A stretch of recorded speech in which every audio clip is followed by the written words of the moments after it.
नमस्कार मित्रों, अनंत कथा सागर चैनल में मैं डॉक्टर आदित्य पाराशरी आपका फिर स्वागत करता हूं। और वेताल पचीसी की कहानियों की श्रृंखला को आगे बढ़ाते हुए आज अंतिम कहानी आपके सामने प्रस्तुत है।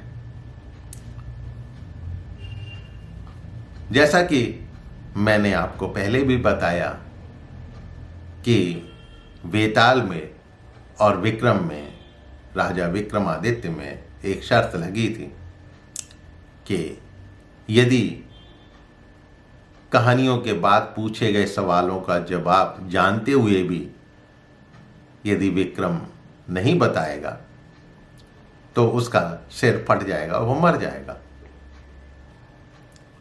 लेकिन यदि उसको नहीं मालूम होगा तब वो वेताल जो है उसके साथ जाने को तैयार हो जाएगा। तो जैसा कि पिछली कहानी में आपको बताया कि रिश्ता क्या है, तो विक्रम जवाब नहीं दे पाया, उसको पता ही नहीं था क्या बताए। तो ये कहकर वेताल ने विक्रमादित्य से कहा, ठीक है, मैं अब इस मुर्दे में से निकल जाता हूं और इस मुर्दे को उस योगी के पास ले जाओ। तो विक्रमादित्य योगी के पास उस मुर्दे को लेकर जाता है और योगी उस मुर्दे को देखकर बहुत प्रसन्न होता है और बोलता है, हे राजन, तुमने ये कठिन काम करके मेरे साथ बड़ा उपकार किया है, तुम सचमुच सारे राजाओं में श्रेष्ठ हो। इतना कहकर उसने मुर्दे को उसके कंधे से उतार लिया, उसे स्नान कराकर फूलों की मालाओं से सजाकर रख दिया और फिर मंत्र बल से वेताल का आवाहन करके उसकी पूजा करी। पूजा के बाद उसने राजा से कहा, हे राजन, तुम शीश झुकाकर इसे प्रणाम करो। तभी राजा को वेताल की कही हुई बात याद आ गई। तो उसने कहा, मैं राजा हूं, मैं कभी किसी के सामने सिर नहीं झुकाता, पहले सिर झुकाकर बता दीजिए। योगी ने जैसे ही सिर झुकाया, राजा ने तलवार से उसका सिर काट दिया।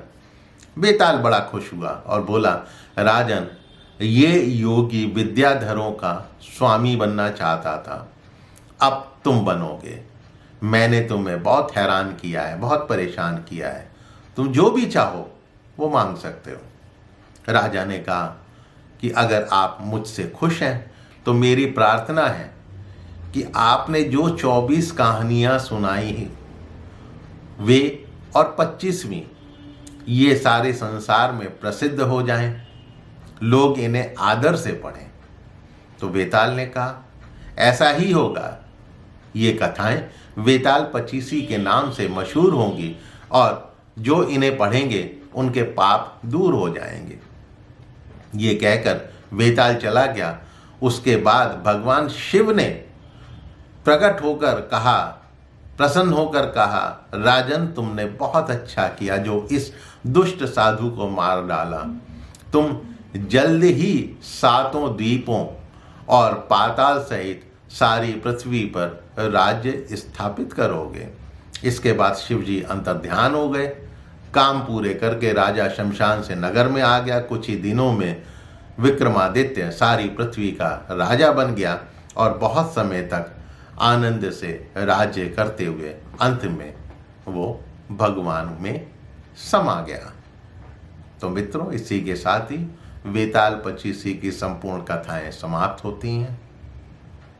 आपको पसंद अवश्य आई होंगी और ये कहानियां अपने इष्ट मित्रों से इसको अवश्य शेयर कीजिए। अपने पोते पोतियों, नाते नातियों को इनको सुनाइएगा जरूर। हाँ, वेताल पचीसी के नाम से मेरी प्लेलिस्ट को भी आप डाउनलोड करके एक अलग तरह से सेव कर सकते हैं ताकि आपको श्रृंखलाबद्ध रूप से उसकी कहानियां सुनने को मिल जाए। तो आज के लिए इतना ही, फिर मिलूंगा किसी नए किस्से कथा कहानी के साथ। तब तक के लिए मुझे आज्ञा दीजिए। नमस्कार।